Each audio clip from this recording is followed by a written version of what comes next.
Estamos en el capítulo de Juan, capítulo 18, el versículo 37. Estamos llegando al final de la serie de los Yo Soy de Jesús. La semana pasada, hablamos sobre Yo soy el camino.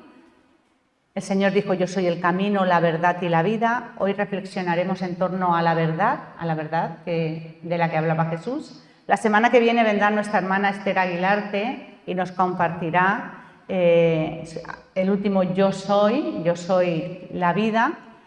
Y en el último domingo de este mes, Dios mediante, que tendré otra vez a mi cargo la predicación, os vais a cansar de verme, tendré a mi cargo otra vez la predicación de la palabra. Creo que va a ser muy interesante porque voy a predicar sobre Apocalipsis. Voy a predicar sobre el capítulo 21, sobre yo soy el alfa y la omega, el principio y el fin. Y vamos a tener durante 7 o 8 versículos de ese capítulo 21 una predicación poco inductiva, ¿no? Iremos versículo a versículo, iremos desglosando, ¿no?, lo que el Señor nos quiere decir. Creo que será una escuela dominical, una predicación muy interesante. Pero hoy vamos a reflexionar sobre yo soy la verdad. Mirad, aunque el Señor lo afirma en varios pasajes de la Escritura, y aquí en concreto está frente a Pilatos, cuando le dice lo que le dice, Robin, si te parece, vamos a leer para ponernos en contexto, porque a mí a veces es que no me gusta leer versículos sueltos y no te pones un poco en contexto. Entonces, vamos a leer a partir del 33 al 37, ¿de acuerdo? Gracias, Robin. Mirad, llevan a Jesús ante Pilato. Jesús es arrestado y pasa la noche siendo maltratado y llevan a Jesús ante Pilato. Y dice la palabra de Dios así. Entonces Pilato volvió a entrar en el pretorio y llamó a Jesús y le dijo, ¿eres tú el rey de los judíos? Jesús le respondió, ¿dices tú esto por ti mismo o te lo han dicho otros de mí? Pilato le respondió, ¿soy yo acaso judío? Tu nación y los príncipes y los principales sacerdotes te han entregado a mí. ¿Qué has hecho? Respondió Jesús, mi reino no es de este mundo. Si mi reino fuera de este mundo, mis servidores pelearían para que yo no fuera entregado a los judíos, pero mi reino no es de aquí. Le dijo entonces Pilato, luego, ¿eres tú rey? Respondió Jesús, tú dices que yo soy rey y yo para esto he nacido. Y para esto he venido al mundo, para dar testimonio a la verdad. Todo aquel que es de la verdad oye mi voz. Y el versículo 38 dice, le dijo Pilato entonces, ¿qué es la verdad? ¿Qué es la verdad? Y cuando hubo dicho esto, salió otra vez a los judíos y les dijo, yo no hallo en él ningún delito. Vamos a orar y vamos a poner esta reflexión en manos del Señor. Señor y Padre nuestro, es un privilegio y un honor compartir contigo, compartir con mis hermanos la palabra, Señor. Y es una responsabilidad muy grande hablar sobre tus cosas, Señor. Que seas tú el que tome posesión de este púlpito, que se escuche tu voz, Señor, que tú nos hables a nosotros aquello que tú tengas para decirnos, Señor. Háblanos, Señor, porque queremos escuchar tu voz. Gracias por todo en el nombre de Jesús. Amén. Mirad,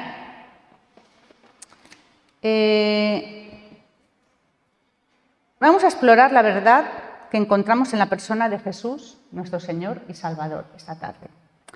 La verdad, es una palabra tan manoseada hoy en día, ¿verdad? Que es una palabra tan manoseada hoy en día. Es un término tan abstracto, no es definible, ¿no? Sí, indeterminado, impreciso con el cual nos encontramos hoy en día. Dependiendo de la persona con la que hablemos, dependiendo de con quién hablemos, esta nos ofrecerá su visión particular de la verdad. No de su verdad, sino ya la verdad. O sea, lo que yo digo es verdad. En función de sus circunstancias, en función de sus creencias, de su religión, nos van a dar una serie detallada de qué es la verdad. Pero la verdad es un concepto que puede variar según la perspectiva de cada persona. Para algunos la verdad puede ser algo objetivo y basado en hechos concretos, mientras que para otros puede ser más subjetiva y depender de creencias y experiencias individuales, ¿vale? En general, podemos decir que la verdad es la cualidad de algo que es conforme a la realidad o la razón. Si no me lo demuestra la razón, es que no es real. Y que puede ser comprobada o demostrada de alguna manera. Esa es la verdad que el mundo quiere, que me compruebes que es la verdad, con hechos empíricos si puede ser, o sea, demostrables en el momento. La pregunta de Pilatos a Jesús nos desafía a nosotros a reflexionar sobre nuestra propia relación con la verdad. Como hijos de Dios, con la verdad de Dios, con la verdad de Dios. A explorar nuestras convicciones y a estar abiertos a la posibilidad de encontrar respuestas valiosas esta tarde en nuestro camino, que vimos la semana pasada, de descubrimiento y crecimiento personal sobre Jesús, porque la vida del cristiano es un crecimiento, es un proceso que dura toda la vida, no se acaba. ¿Qué es la verdad de Dios? Que es Jesús, la verdad de Dios revelada en el ser humano. Esa es la verdad. Así, resumida, para nosotros la verdad es Jesús revelado a la humanidad. Su plan de salvación aquí, en el mundo, hecho carne. La palabra, el verbo, hecho carne. Mirad, voy a desarrollarlo en varios puntos. Y el primero de ellos es que Jesús revela la verdad de Dios. Jesús revela la verdad de Dios. Juan 14:6. Juan 14:6. Lo leímos la semana pasada y sobre esto versó la predicación de la semana pasada. Yo soy el camino, la verdad y la vida. Nadie viene al Padre sino por mí. Eso dijo el Señor. Jesús afirmó ser la verdad misma, revelando así la naturaleza y el carácter de Dios. Es la encarnación de la verdad divina. Jesús es la encarnación de la verdad de Dios. A través de sus enseñanzas y acciones, Jesús transmitió un mensaje divino de amor, de perdón, de compasión, de misericordia. Esa es la verdad, cuando leemos la palabra de Dios y vemos su vida. Él enseñó sobre la importancia de amar a Dios y amar a nuestros enemigos, a los demás, al prójimo y a nuestros enemigos y a uno mismo, porque nos tenemos que amar a nosotros mismos también. También habló sobre la necesidad del arrepentimiento, por supuesto, y la importancia de la fe en Dios. Jesús reveló la verdad de Dios al mostrar su carácter 100% divino y 100% humano. 100%. Era totalmente divino y totalmente humano. Esto es la verdad de Dios. A través de sus milagros, como sanar enfermos, resucitar a los muertos, perdonar pecados, demostró su poder y autoridad como Hijo de Dios. Además, Jesús afirmó ser el camino, la verdad y la vida, y que nadie puede llegar al Padre excepto por Él. Enseñó que la verdad de Dios se encuentra ¿cómo? En una relación personal con Él, siguiendo sus enseñanzas. En resumen, Jesús reveló la verdad de Dios a través de esas enseñanzas, de sus acciones y su propia identidad como el Hijo de Dios. Su vida y mensaje continúan siendo una fuente de inspiración, aún hoy, para millones de personas en el mundo. No solo de inspiración, sino de guía, de andar ese camino por el que hablábamos la semana pasada. En segundo lugar, Jesús enseña la verdad. Jesús la enseña. Mirad, Juan 8, del 31 al 32. Juan 8, 31 al 32, dice. Dijo entonces Jesús a los judíos que habían creído en él: si vosotros permanecéis en mi palabra, seréis verdaderamente mis discípulos y conoceréis la verdad, y la verdad os hará libres. ¿Cuántas veces hemos escuchado este versículo? Infinidad de veces. Mirad, Jesús nos enseña que la verdad no solo es un concepto abstracto del que hablábamos al principio, que no se puede determinar, sino una realidad vivida a través de una relación con Él. No es algo etéreo, lo decíamos la semana pasada, Jesús no es una filosofía, no es una manera de pensamiento, para nada. No. Jesús es una realidad que se vive a través de una relación con Él. Porque la realidad de cada uno de los hijos de Dios, cualquiera que sea esa realidad, debe hundir sus raíces en la palabra de Dios. ¿Por qué? Porque llegado el momento de la prueba, que llega o no llega, llega el momento de la prueba. Si tenemos nuestras raíces hundidas en la palabra de Dios, donde escuchamos cuando escuchamos otras voces de este mundo que reclaman su lugar en la realidad, que quieren decirnos que esa es la realidad que debemos vivir, nosotros sepamos distinguir la voz de Dios dentro de un mundo de mentiras. Y si no tenemos una relación con el Señor y con su palabra, cuando vengan otras voces, no vamos a saber distinguir la voz de Dios en medio de ese mundo. Para todos los aspectos de la vida, la verdad es básica y fundamental. Para todo. Los dolores, las dificultades que las personas experimentan a menudo son el resultado ¿de qué? De no conocer y vivir la verdad de Dios. Si para un creyente es difícil ya la vida, porque a nosotros nos acontecen las mismas cosas que a los demás, para una persona que no cree, que no es creyente, aún más, aunque él no lo crea. Y se pagan consecuencias muy caras cuando se vive en un mundo aparte en una vida que no está fundamentada en la palabra de Dios y su verdad. Se pagan consecuencias muy caras. Los problemas que vemos en nuestro país y alrededor del mundo, la codicia, la corrupción, los conflictos, los crímenes, estos políticos corruptos, ¿no? Esas injusticias, también son el resultado de no vivir la verdad de Dios, de no vivirla. Porque cuando no te dejas guiar por la verdad de Dios, ¿por quién te dejas guiar? ¿Por quién? Como yo digo también otras veces, cuando no adoras a Dios, ¿a qué adoras? Porque todos adoramos algo, fuimos creados para adorar. Lo hemos leído al principio. Yo me he hecho un pueblo para mí, para que me adore. Cuando no adoramos a Dios, ¿qué adoramos? Cuando no creemos en las verdades de Dios, ¿en qué creemos? ¿En qué creemos? ¿En qué ponemos nuestra confianza? Cuando permanecemos en la palabra de Dios pasamos a ser hijos y a ser discípulos. Cuando creemos a Dios y creemos en su verdad, en su Hijo Jesucristo, pasamos a ser hechos hijos de Dios y discípulos. Verdaderamente discípulos en los que podemos experimentar la realidad de Cristo que solo da. Cuando pasamos a ser hijos de Dios y discípulos es cuando pasamos a experimentar la realidad de Dios en nuestras vidas. En nuestras vidas imperfectas, en nuestros días del día a día, también lo decíamos la semana pasada, en todo lo que nos acontece. Pero hay una diferencia y el mundo y las personas que no son creyentes, dejadme que os diga que lo ve. Jesús enseña la verdad a través de sus enseñanzas y acciones. Él nos muestra el camino hacia la verdad y nos invita a vivir de acuerdo a ella. Vuelvo a repetir, nunca es una imposición, nunca, es una invitación. El Señor no impone, el Señor invita. Jesús nos enseña que la verdad está en amar a Dios sobre todas las cosas y amar a nuestro prójimo como a nosotros mismos. Nos muestra que la verdad se encuentra en la humildad, en la compasión, en la caridad, en el perdón, en la justicia que ejercemos. Yo no veo aquí un camino fácil para andarlo yo sola.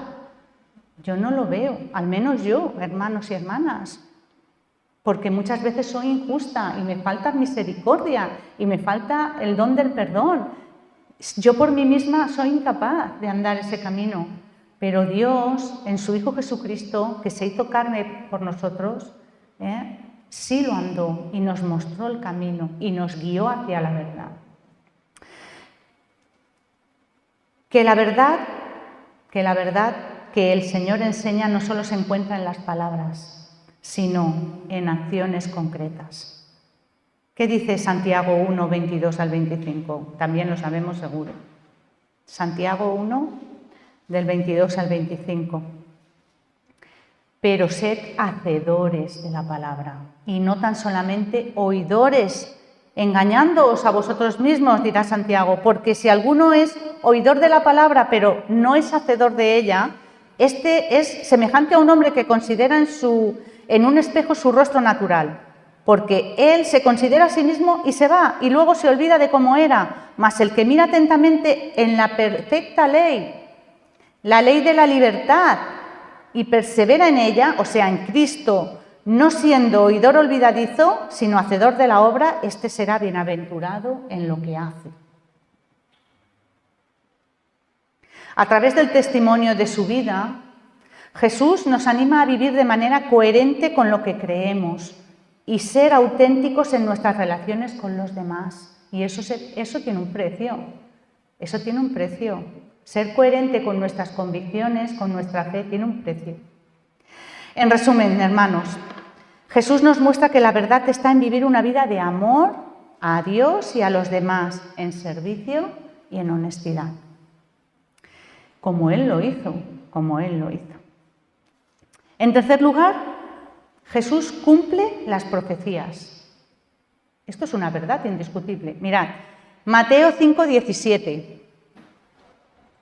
Mateo 5:17. El Señor dirá, no penséis, disculpadme, porque ahora se me ha ido.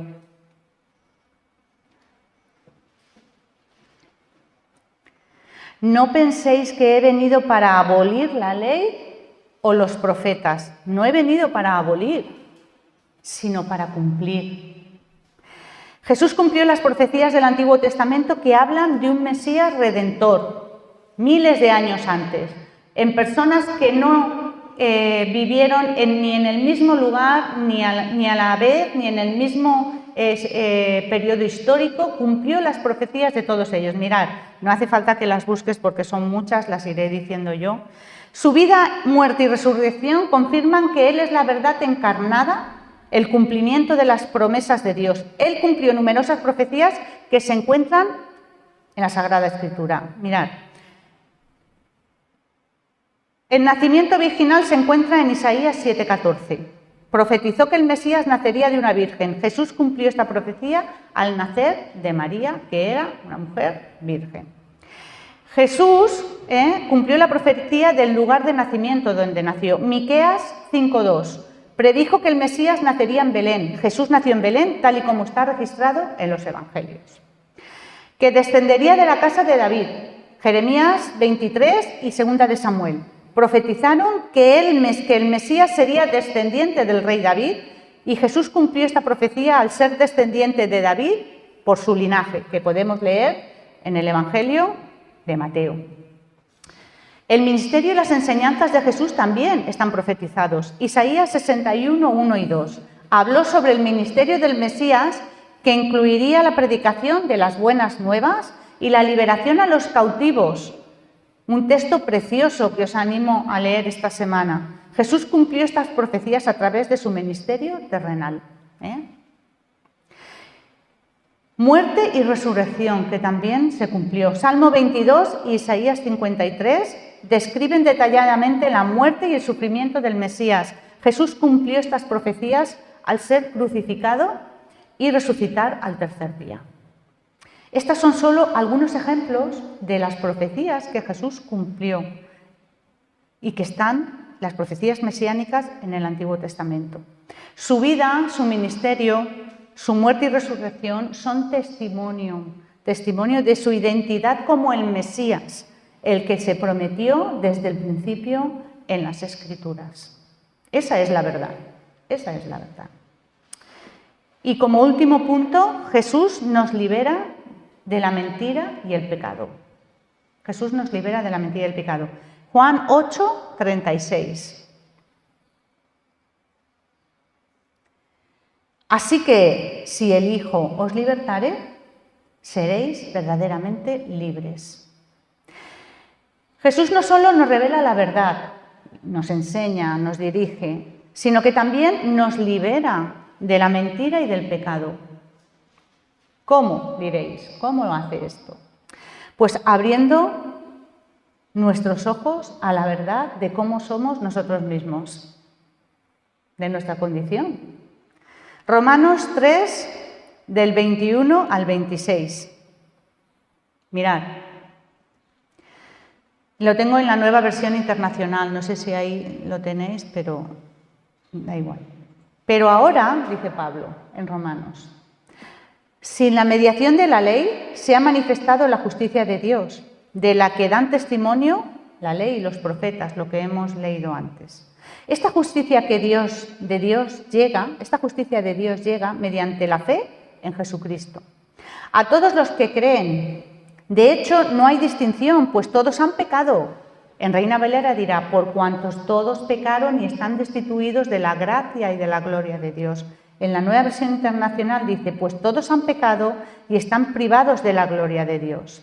Pero por su gracia son justificados gratuitamente mediante la redención que es Cristo Jesús y la que Él efectuó.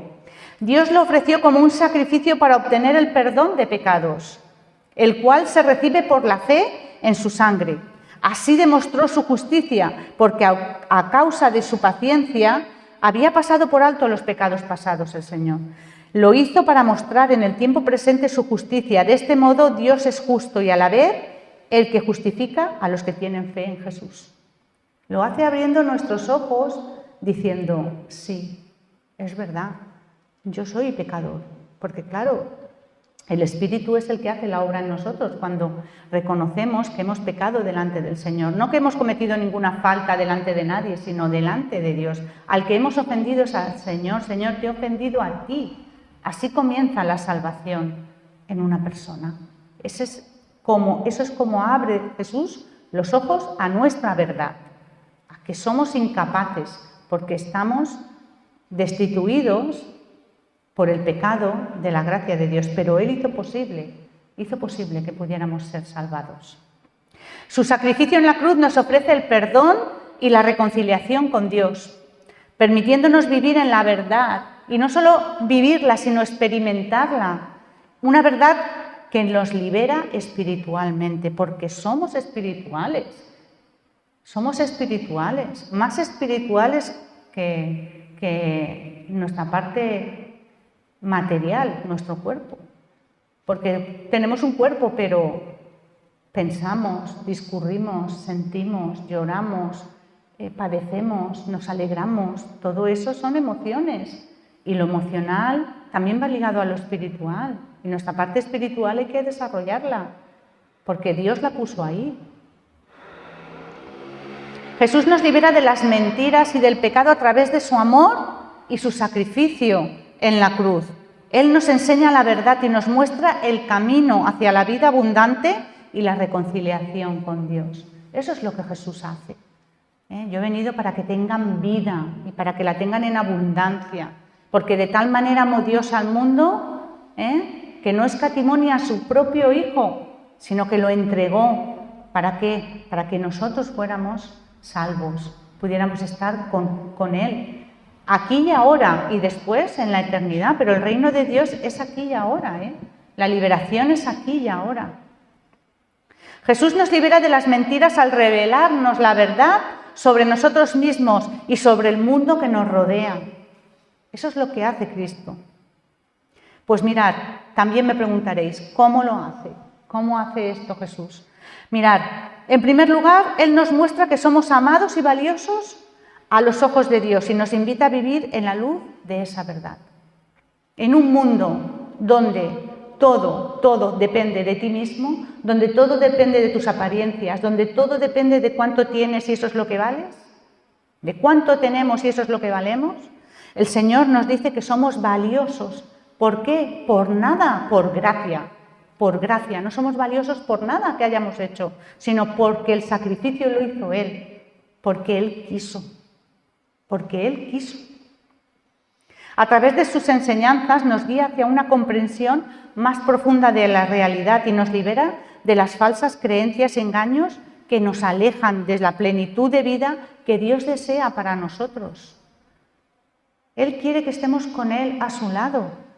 Quiere una vida plena para sus hijos. Nos libera. Ayer teníamos una clase sobre obra social y vino una persona que está en el ministerio de las cárceles en Picasso. Y claro, cuando el Señor habla de bienaventurados los pobres, bienaventurados los desvalidos, bienaventurados los que tienen hambre y sed de justicia, los desfavorecidos, los nadies que hablábamos la semana pasada.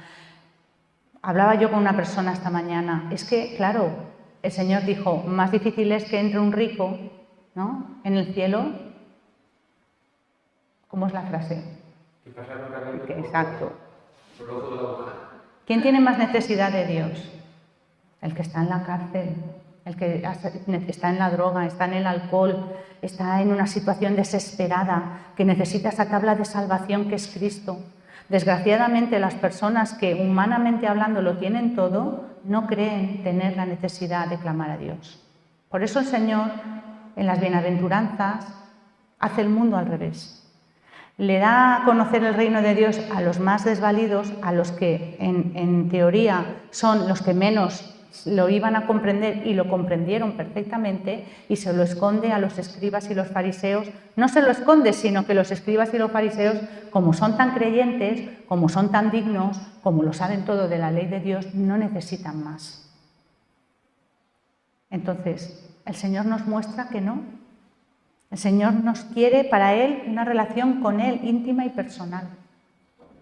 Y además Jesús nos libera del pecado al ofrecernos su perdón y su gracia.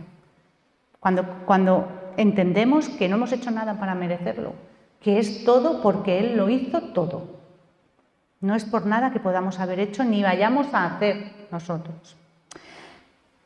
Él reconoce nuestra naturaleza pecadora y aún así nos invita a arrepentirnos y a volver a tener una relación restaurada con Él, con el Señor. Su muerte en la cruz, en el sacrificio perfecto, que es el sacrificio perfecto que nos reconcilia con Dios y nos libera de la culpa y las consecuencias del pecado. Y de eso hablaremos cuando hablemos de Apocalipsis, porque el pecado tiene unas consecuencias, pero cuando el Señor acabó con el pecado, desaparecen las consecuencias. A través de su Espíritu Santo Jesús nos capacita, y esto es muy importante que lo entendamos. El Espíritu Santo es el que capacita una vida transformada, alejada de la esclavitud del pecado y en comunión con Dios. El único que lo puede hacer es el Espíritu Santo, nadie más. Es importante destacar que la liberación que Jesús ofrece no es solo un evento puntual, no es algo que le entreguemos nuestra vida a Dios en un momento puntual y ya está, sino que es un proceso continuo en el que somos transformados a su imagen. Lo hemos dicho antes, es un proceso de vida, nos va a costar toda la vida. A medida que crecemos en nuestra relación con Él, su verdad y su gracia nos guían hacia una vida de libertad y plenitud. Venga lo que venga. Yo esto lo repito muchas veces en estos últimos meses. Venga lo que venga, lo vamos a aguantar. ¿A qué? Sostenidos. ¿En qué? En la palabra de Dios. Esta mañana me han vuelto a decir, ¿no vais al psicólogo? No, si necesitara ir al psicólogo iría. No tengo nada en contra de los psicólogos, pero es que no lo necesito, es que os veo muy bien, es que el Señor nos sostiene. Es que el Señor nos sostiene. Cuando yo oro porque mi casa sea sostenida por la palabra de Dios, el Señor nos dé la paz que necesitamos a pesar de las circunstancias, el Señor lo cumple a través de su Espíritu Santo. Cuando mi marido me dice, estoy sorprendido de lo bien que estoy en medio de estas circunstancias, yo le contesto, no te sorprendas, porque Dios es el que está actuando. Y cuando yo oro por esa paz, tú la experimentas. Cuando oramos por las personas, experimentan lo que nosotros le pedimos al Señor. Aunque no creamos en ese momento, aunque pensemos que es difícil, no hay nada imposible para Dios. En resumen, hermanos y hermanas, Jesús nos libera de las mentiras y del pecado, como hemos dicho, a través de su amor, su verdad y su sacrificio en la cruz. Esa es la verdadera liberación. Un regalo maravilloso que nos ofrece la oportunidad de experimentar las verdades de Dios y darnos vida abundante. Me gustaría concluir con Filipenses 4:8, que dice, que es una doxología preciosa. Por lo demás, hermanos, todo lo que es verdadero, todo lo honesto, todo lo justo, todo lo puro, todo lo amable, todo lo que es de buen nombre, si hay virtud alguna, si hay algo digno de alabanza, en esto pensad, pensad. Pablo nos advierte que en esta porción de la Escritura, que pensar en la verdad de Dios y perseverar en ella debe ser un acto intencional, hermanos. El Espíritu Santo hace su obra y nosotros tenemos que hacer nuestra parte, porque nos lo ha dejado claro aquí Pablo, perseverar en esto. Volvemos a la pregunta que le hizo Pilatos al principio a Jesús, para terminar. ¿Qué es la verdad?, le dijo Pilatos a Jesús. ¿Qué es la verdad? Es difícil reconocer la verdad de Dios en este mundo. ¿Para qué nos vamos a engañar? Es difícil si no estás constantemente dentro de la verdad de Dios. Si no estás constantemente dentro de la verdad de Dios, es difícil reconocerla. Pasa como con la mujer samaritana cuando se encontró con Jesús. Es difícil tener un pensamiento espiritual. Jesús la quiso conducir en la conversación a un nivel espiritual. Si leemos el encuentro de Jesús con la mujer samaritana, al final lo consiguió, pero esa mujer al principio le contestó con ironía. ¿Por qué? Porque es difícil tener un pensamiento espiritual o un sentimiento espiritual cuando hace mucho tiempo que no lo tienes, cuando hace mucho tiempo que no lo experimentas. Es difícil reconocer la verdad de Dios en este mundo si no estás constantemente dentro de la verdad de Dios, en contacto con ella, pensando constantemente en ella, en todo lo puro, en todo lo honesto, en todo lo que es de buen nombre. Eso no nos tendríamos que tatuar. Ese versículo, eso no nos tendríamos que tatuar. En eso pensad, en eso pensad. Pilato se encontró cara a cara con la verdad, se encontró cara a cara con la verdad. Nosotros nos hemos encontrado cara a cara con Dios, porque lo hemos aceptado en nuestras vidas, pero es que Él lo tenía físicamente delante, y no supo reconocerla, Pensó, ¿qué puede haber de verdad en todo esto? ¿Qué puede haber de verdad en ti, Jesús? ¿Qué puede haber de verdad en todo esto? A la vista del texto y el contexto de Pilatos, podemos describir en esta breve conversación que tuvieron ellos dos, que Pilatos era un hombre bastante práctico y escéptico, porque lo era toda la sociedad romana de aquel entonces. Eran muy prácticos y muy escépticos. Si adoraban al Dios que tocaba en ese momento, porque era lo más sensato y lo más práctico, pero eran muy escépticos, en realidad no creían en nada. No cabe duda que Pilato pensó que tenía delante de él a un soñador o a un visionario, pero no que tenía al Hijo de Dios delante, y mucho menos que la verdad de Dios estaba allí plantada delante de él. Y no quiso profundizar más en el tema de la verdad de la que Jesús le estaba hablando, no quiso. Y así perdió la gran oportunidad de su vida de conocer a la única y verdadera verdad, que era y es Cristo. Así que en Jesús, como hemos visto esta tarde, encontramos la verdad que nos libera. Él es la revelación de Dios que cumple todas las profecías, el maestro de la verdad, el cumplimiento de esas profecías y el libertador del pecado. Acerquémonos pues a la verdad, acerquémonos a Jesús.